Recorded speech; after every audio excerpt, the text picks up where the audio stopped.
Okay guys, we're back for part 2. We messed up the first time. We got cocky. I didn't get cocky. I was just stupid.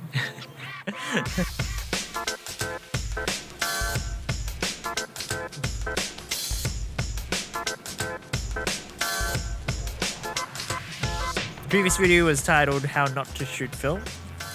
And so today we're gonna show you how to shoot it without a light meter. So Sunny 16 is actually a really simple way of estimating exposure.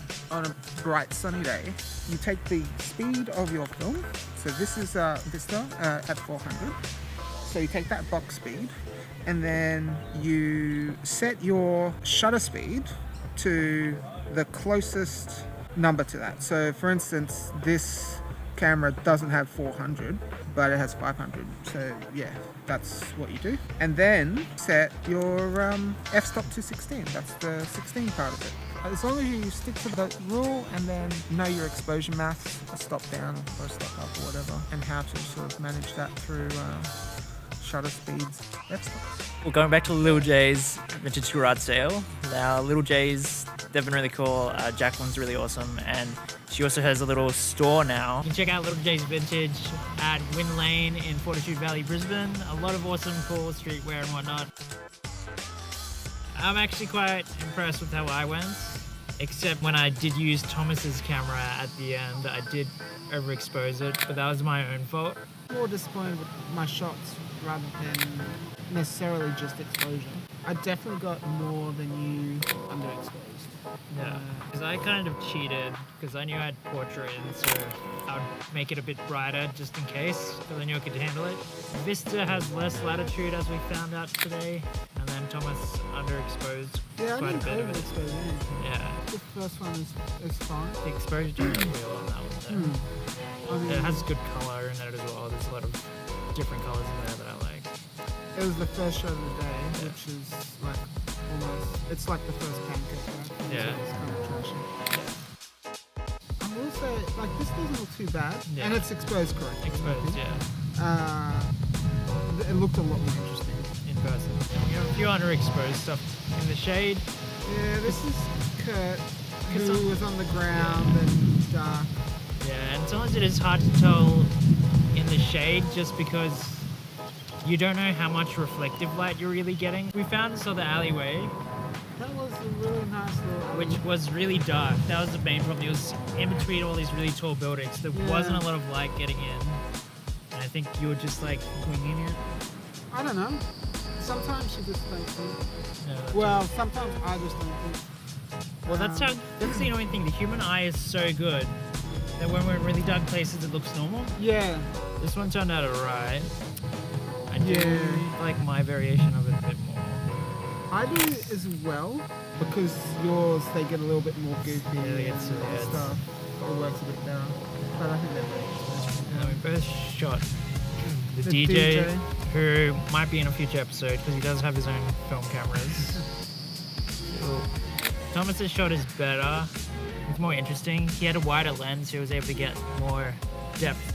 Technically speaking, this one, mine, Yeah. is good. Something going on. He wasn't posing. but Yeah, he wasn't. He but was constantly in this weird, It looks kind of weird. like he was posing. Yeah. What I was trying to do is, he had a really cool reflection, Yeah. But you would have had to like it just overexpose it. wasn't. Because you can kind of really see his working. shirt there, Yeah, but you would have really had to like yeah. bring it. Again, I love this shot before this guy walked in. Yeah. He walked in at last minute. It was a really cool sort of like forced perspective Yeah. thing happening.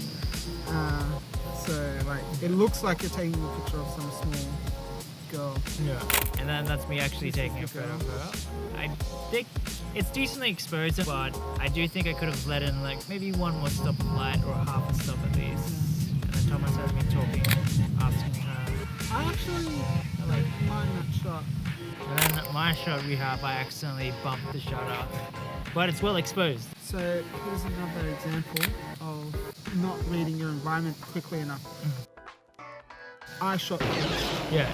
So we both walked in and I was like, oh, there's this scary guy with tattoos. Yeah. Also, this was another case of me being like, just for safety, I'll overexpose it because it's portrait. At least his really well exposed, but everything like white, that's my friend Eileen, who was selling some stuff there. She might be in a future episode. This is, of my photos, my favorite. Yeah. Really good color. So this is James, and he's also a film shooter, so who knows, maybe we'll get him on as well. I do kind of wish I brought him a bit more forward in mind to separate him from the background a bit more, but I do still kind of like the frame itself. And then we took a photo of Jacqueline just because we messed it up the first time. And this guy in the background Just kind of ruined it. really wanted to put his thumb up, so I let him take the photo. And then we have a second one, which I kind of left this tab open on A, which kind of makes it easier to check your focus because it kind of opens up the aperture so you can see more light.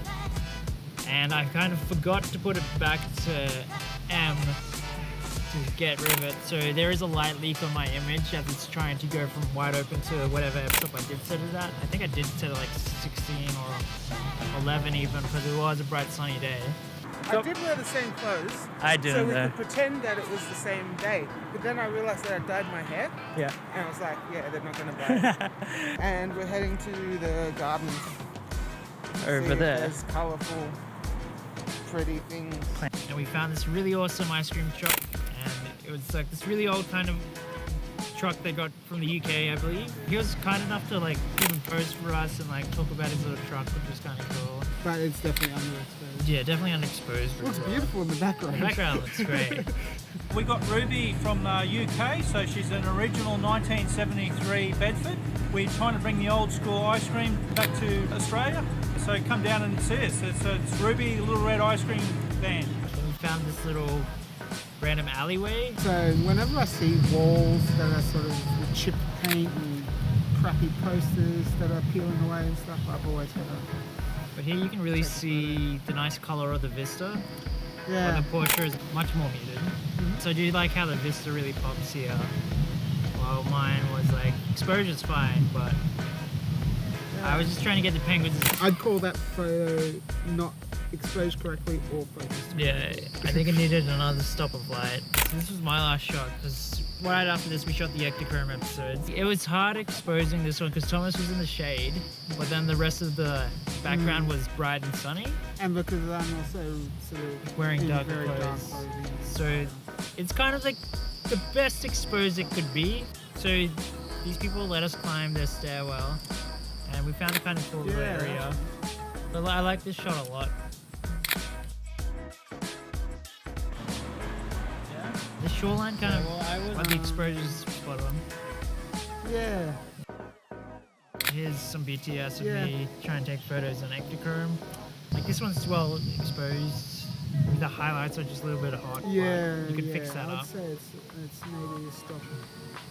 Too Half far. a stop, I think. This is in the time of the day when I was completely like This was afternoon, so I had taken enough photos, Yeah. and I was just like, trying to finish a roll. I have to finish this roll. And then Thomas gave me a camera, and I overexposed the hell out of everything.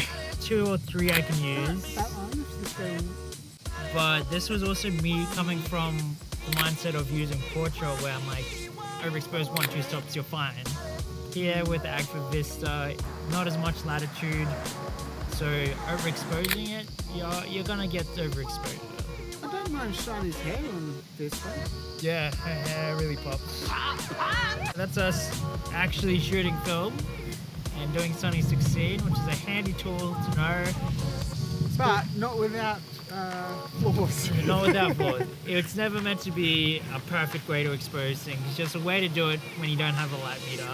Yeah. Guys, I hope you liked the episode. Please feel free to comment if you like using Sunny 16, or if you haven't tried it yet, let us know. Please like, subscribe, turn on post notifications, because that's what YouTubers have to say now.